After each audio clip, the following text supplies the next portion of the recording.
Ramadan itu 1 bulan mestinya bulan pengendalian diri, bukan bulan sebaliknya gitu. Tetapi anehnya karena boleh jadi karena ketidaktahuan kita, ilmu kita yang mungkin tidak benar, semua indikator perilaku umat manusia di bulan Ramadan itu berbanding terbalik dengan imsak, berbanding terbalik dengan pengendalian diri. Bayangin inflasi Badan Pusat Statistik itu paling tinggi Ramadan, padahal mestinya tingkat imsak.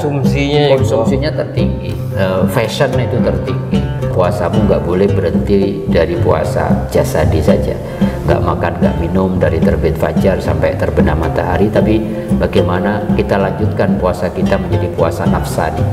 Sayyid Haidar Amuli mengatakan puasamu harus naik dari puasa syariat menuju puasa tarekat. Syukur-syukur kita bisa puasa hakikat.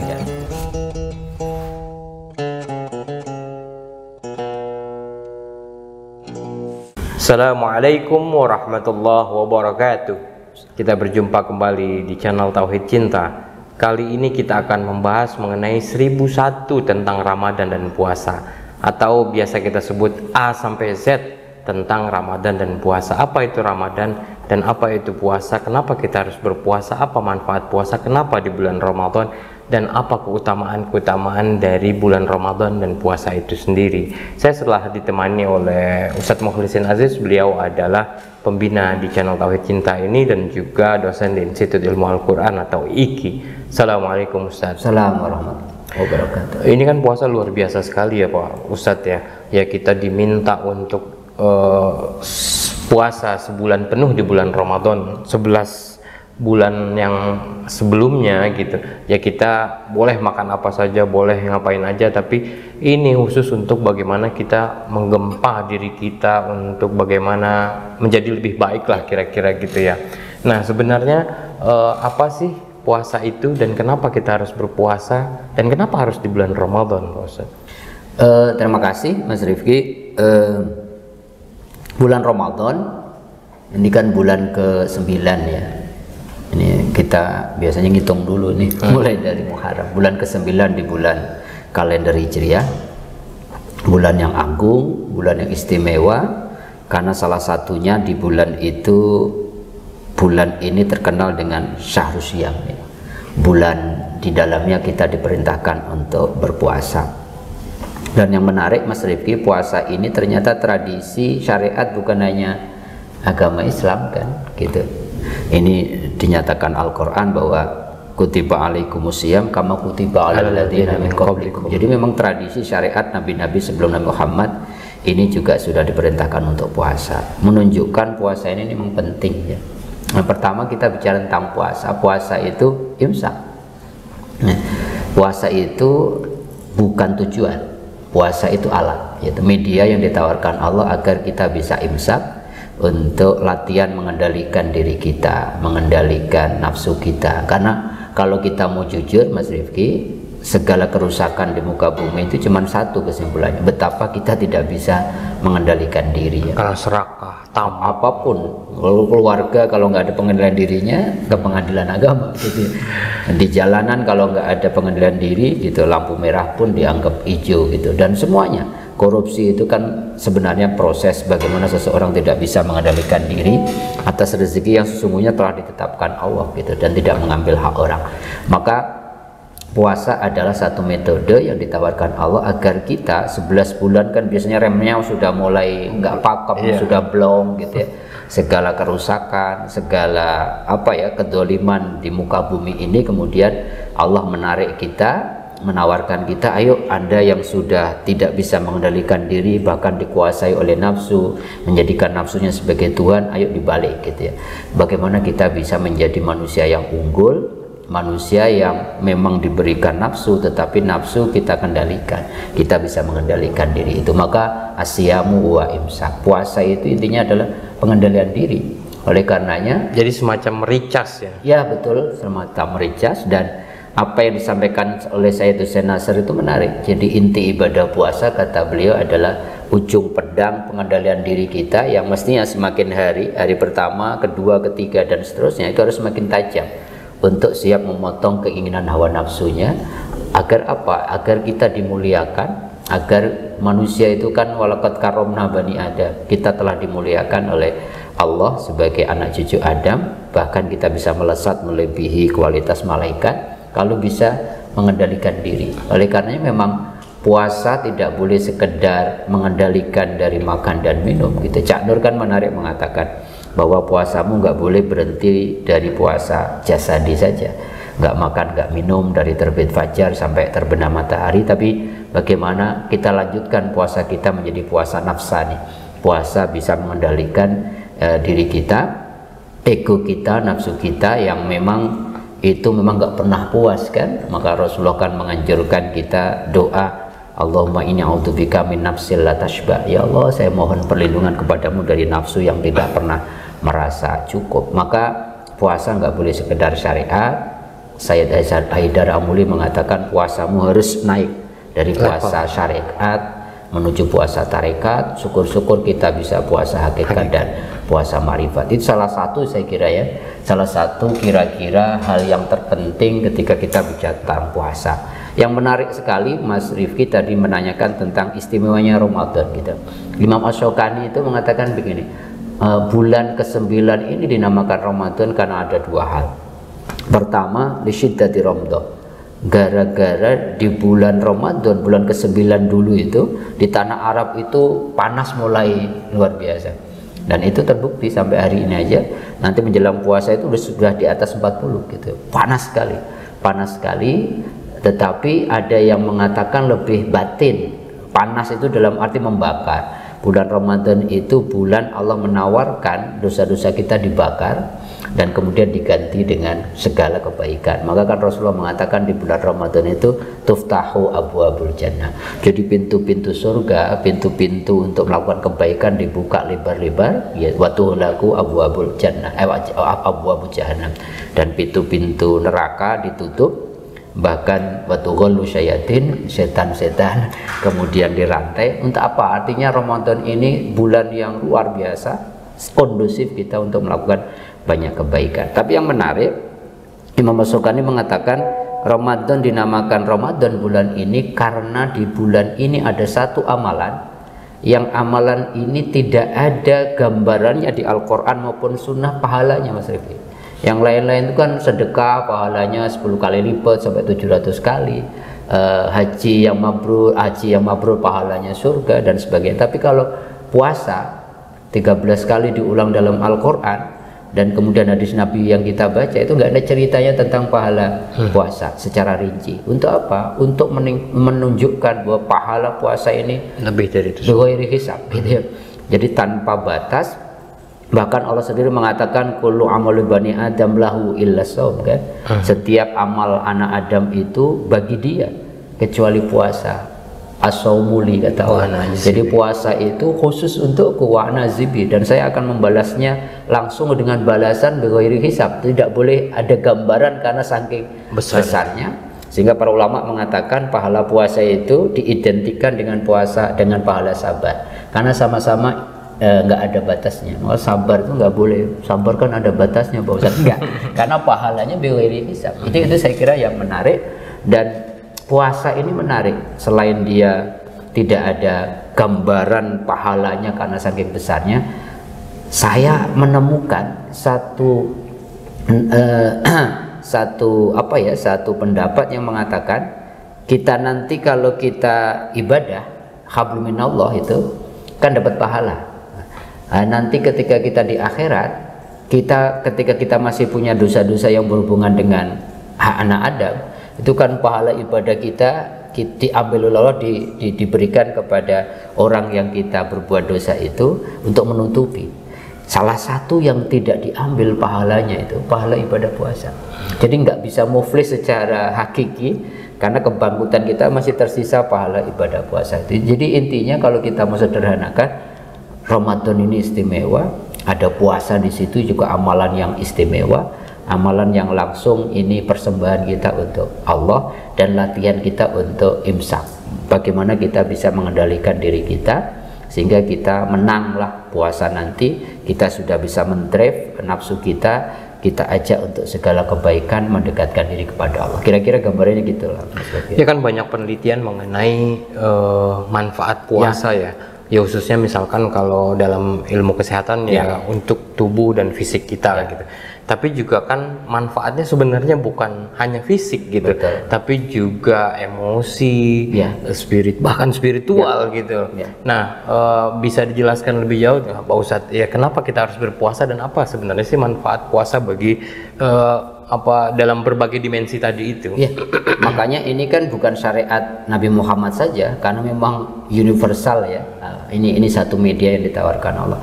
Pertama saya kira dari konteks kesehatan, Rasulullah sendiri mengatakan sumu tasihu ya. Puasalah kalian maka kalian akan sehat gitu ya. Ini apa ya, pencernaan kita itu kan Masya Allah 11 bulan ya. Makan apa aja, kerja terus gitu ya. Kadang-kadang sudah lambungnya penuh pun masih karena ada makanan yang masih menarik. Apalagi kalau prasmanan gitu ya, itu buffet gitu segala macam gitu ya, sehingga kemudian ya ini capek kan, kita aja kan ada masa istirahatnya. Maka 1 bulan ini dengan kita berpuasa paling tidak ada 12 jam kurang lebih, maka kemudian diistirahatkan gitu. Dan itu yang menarik, orang lapar kok kemudian malah sehat. Gitu ya. Yang saya itu kan kebetulan kena mah lambung gitu. Tapi bismillah itu dengan izin Allah ketika puasa malah sehat gitu. Logikanya kan 2 jam itu kan asam lambung naik. Tapi kemudian itu dengan izin Allah luar biasa. Dari sisi kesehatan terkonfirmasi bahwa puasa juga melatih diri kita untuk menjadi sehat, karena kita kan you are what you eat kan. Anda itu tergantung apa yang Anda makan ya. Banyak orang kemudian gara-gara makanan yang tidak terkontrol, tidak bisa mengendalikan diri gitu ya, apa aja dimakan ya, kemudian akibatnya fisiknya yang kemudian tidak sehat.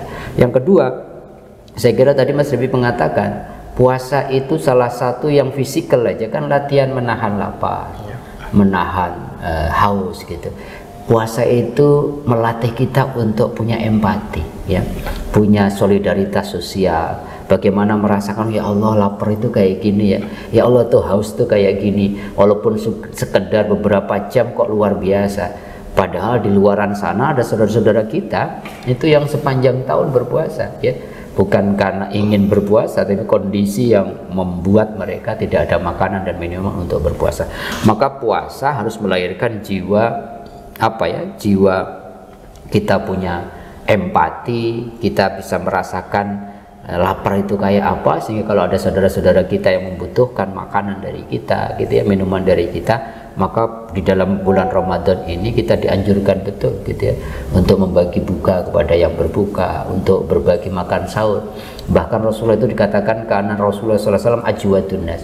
Rasulullah itu Rasulullah itu terkenal orang yang paling dermawan. Tapi di bulan Ramadan dermawannya itu berlipat-lipat. Jadi kalau puasa tidak melahirkan pribadi yang punya kepedulian sosial, maka indikator puasanya menjadi tidak maksimal. Itu yang kedua ya. Tetapi yang tadi sampaikan Mas Rifki, puasa juga melahirkan satu metode melahirkan kita punya secara spiritual, itu dalam bahasa tasawuf namanya punya apa ya? Punya semacam makom namanya muraqabah. Puasa itu kan latihan kita untuk diawasi oleh Allah. Mas Rifki dulu kecil masih ingat nggak gitu ya? Yang tahu bahwa kita puasa atau tidak itu cuman kita sama Allah. Suka masuk kamar kan, jam 10 siang kan, tiba-tiba kemudian kita minum dan keluar lagi, puasa, atau mandinya biasanya 10 menit jadi setengah jam, atau senang pergi ke sungai gitu ya, renang, tetapi sambil berenang kemudian kumur-kumur dan segala macam lah. Artinya apa? Nggak ada yang tahu. Kalau sholat kan kelihatan sholatnya, kalau puasa kalau haji kelihatan rame-ramenya, dan kalau zakat kan kelihatan kita. Kalau puasa itu benar-benar as-saumuli, itu latihan muraqabah, latihan bahwa ada kesadaran bahwa Allah selalu memperhatikan, melihat kita, sehingga kemudian jangan heran maka ijazah atau reward dari puasa itu la'allakum tattaqun, kan identik ya. Muraqabah dengan ketakwaan itu kan ketika seseorang sudah punya kesadaran bahwa Allah itu omnipresent, Allah itu membersamai kita, bersama kita kapanpun dimanapun dan melihat apapun yang kita kerjakan. Kalau 3 sini aja yang kemudian kita bisa hidupkan, apalagi yang utama tadi pengendalian dirinya muncul, selesai Mas Rifki. Segala permasalahan itu cuma satu kuncinya. Kalau semua orang bisa mengendalikan diri, nggak korupsi, nggak mengendalikan diri untuk berkata-kata yang tidak baik, mengendalikan diri untuk tidak menulis status yang hoax, mengendalikan diri untuk tidak berbuat keji, mungkar, selesai semua. Menahan diri untuk marah, untuk marah semuanya. Intinya apa? Imsak, imsak, imsak dan imsak. Itu saya kira kenapa kemudian asyamu wa imsak ya. Selain mungkin nanti hikmah-hikmah yang lain yang mungkin terus akan kita dapatkan ketika benar-benar puasa kita lakukan dengan imanan wahtisaban, dengan iman dan terus mengevaluasi proses ibadah puasa kita. Nah, terkait imsak nih Pak Ustadz, ya kan biasanya kalau kita sahur udah imsak nih, udah imsak, udah cepetan minum air putih atau udah harus puasa gitu. Nah, jadi sahur dan imsak gitu. Nah, apa sahur itu wajib atau sunnah atau memang kita boleh-boleh aja nggak sahur gitu? Dan apa sih pentingnya sahur? Sahur itu Rasulullah bahkan mengatakan tasahharu fa inna fis sahuri barokah. Sahurlah kalian karena di dalam makan sahur itu ada keberkahan. Bahkan sahur itu faslun, pembeda antara puasa kita dengan puasa ahlul kitab. Ahlul kitab dulu tuh Mas Rifi. Kalau Mas Rifi kemudian berpuasa, maghrib berbuka, habis itu tertidur, itu nggak boleh lagi sahur. Jadi puasanya panjang sekali. Maka Rasulullah menganjurkan kita sahur itu untuk membedakan kita dengan puasanya ahlul kitab. Dan sunnahnya sahur itu dilakukan di akhir waktu. Di akhir waktu itu kira-kira begini. Di akhir waktu itu kira-kira di antara sahur sama waktu subuh itu kira-kira seseorang membaca 50 ayat. 50 ayat itu ya kira-kira 10 sampai 15 menit. Maka di Indonesia itu ada istilah imsak, jadwal imsakiyah itu disebutnya. Ini imsakiyah kenapa jadi 10 menit ya sebelum sholat subuh atau fajar gitu. Itu sebenarnya adalah kearifan para ulama kita untuk mensiasati hadis Nabi tadi. Jadi kalau bisa sahurlah kalian di akhir waktu dan jangan kemudian mepet-mepet. Kira-kira sebelum subuh itu 10 menit lah. Kira-kira orang membaca ayat Al-Quran 50 ayat itu dikatakan di Indonesia namanya imsak. Imsak yaitu waktu yang kemudian kita sudah di warning nih, hati-hati, nggak usah makan lagi, tinggal gosok gigi, berkumur, terus kemudian mempersiapkan diri mandi atau apapun, terus yang belum niat kita niat mempersiapkan diri untuk kemudian sholat subuh. Dan kenapa diakhirkan? Agar kita tidak terlalu lapar. Coba kalau bayangin sahurnya jam 10 malam itu sudah puasanya dari jam 10 sampai maghrib, itu menjadi berat buat umat Islam. Nah, ini kan kita diminta untuk imsak ya dalam berpuasa, tapi ya tidak sedikit dari kita itu misalkan ketika berbuka misalkan apa aja kita lahap gitu sehingga mau tarawihnya udah berat banget ini perut badan gitu untuk tarawih gitu. Nah, ini berarti orang itu tidak imsak ya. Itulah kenapa pentingnya i'dad al-fikri ya. Bagaimana pentingnya kita menyambut Ramadan itu dengan ilmu yang benar gitu. Ya, Ramadan itu 1 bulan mestinya bulan pengendalian diri, bukan bulan sebaliknya gitu. Tetapi anehnya karena boleh jadi karena ketidaktahuan kita, ilmu kita yang mungkin tidak benar, semua indikator perilaku umat manusia di bulan Ramadan itu berbanding terbalik dengan imsak, berbanding terbalik dengan pengendalian diri. Bayangin inflasi Badan Pusat Statistik itu paling tinggi Ramadan, padahal mestinya tingkat konsumsinya tertinggi, fashion itu tertinggi, spend kita di dapur tanya ibu-ibu pasti lebih besar ya, banyak makanan-makanan yang hilang tiba-tiba muncul gitu. Angka coba etilang gitu, elektronik kayak gitu, itu nanti lebih besar enggak? Karena banyak orang kalau menjelang maghrib itu dengan dalih pengen berbuka dengan sanak istrinya atau ngabuburit, saya pokoknya pengen berbuka bareng anak sama istri gitu, lampu merah nggak ada. Jadi pengendalian dirinya, kalau nanti ujaran kebencian masih muncul ya, segala hal yang kemudian berbanding terbalik dengan proses pengendalian diri, berarti ada yang salah dengan itu. Makanya kemudian Rasulullah mengatakan gitu kami musaimin laisa lahu min syai'in wal atas. Karena pengendalian dirinya nggak muncul, maka yang ada adalah betapa banyak orang yang berpuasa nggak dapat apa-apa kecuali lapar dan dahaga. Betapa banyak orang yang menghidupkan malamnya dengan sholat taraweh nggak dapat apa-apa kecuali rasa lelah. Karena apa? Karena imsaknya nggak muncul ya, karena ketakwaannya nggak muncul. Karena boleh jadi ilmu kita tentang Ramadan dan apa saja yang mesti kita persiapkan untuk mengisi Ramadan, saya kira belum cukup. Oke, terakhir Pak Ustadz, apa kaitannya imsak ini, pengendalian diri ini dengan misalkan sholat tarawih, terus ada di banyak momen-momen penting kan di dalam Ramadan ini gitu ya, ada puasa, ada zakat, ada nuzulul Quran yang kita diminta untuk banyak tadarus segala macam, terus ada Lailatul Qadar segala macam, terus nanti ada takbiran, ada Idul Fitri segala macam. Apa kaitannya itu semua dengan pengendalian diri? Saya kira Mas Rifki, kalau puasanya benar, pengendalian dirinya muncul, berarti apa? Orang itu bisa mengendalikan keinginan nafsunya untuk jauh dari Allah dan kemudian diarahkan untuk dekat dengan Allah. Yang biasanya sholat fardu aja lah, kemudian lebih banyak habis itu kongko-kongko lagi. Sekarang pengendalian diri, oh nafsunya dikekang, ini bulan istimewa, saya arahkan ini. Rasulullah mengatakan di malam hari Ramadan hendaklah kalian qiyamul lail Ramadan. Maka kalau orang sudah bisa mengendalikan diri, insya Allah dermawan. Bakhil itu kan karena nafsunya tidak mau apa yang dia genggam kemudian berkurang, apalagi dibagi gitu ya. Kemudian sholat taraweh, sholat tatawu, sholat rawatib itu kan kemudian tidak bisa dikerjakan oleh banyak orang gara-gara pengendalian dirinya juga nggak muncul gitu ya. Apalagi kemudian hal-hal yang lain ya, kemudian baca Quran itu kalau nggak punya pengendalian diri, satu lembar udah cukup lah gitu ya. Apalagi kemudian harus satu one juz dan sebagainya. Intinya apa? Intinya kira-kira begini, kalau orang sudah bisa mengendalikan nafsunya, maka kemudian dia tidak mempertuhankan nafsunya lagi, maka nafsunya bisa diajak, didrive oleh dia untuk memuliakan Ramadan, sehingga bulannya saja yang bukan bulannya saja yang istimewa, tapi kita juga istimewa. Kuncinya satu, pengendalian diri. Kalau orang sudah bisa mengendalikan diri, masya Allah gitu ya.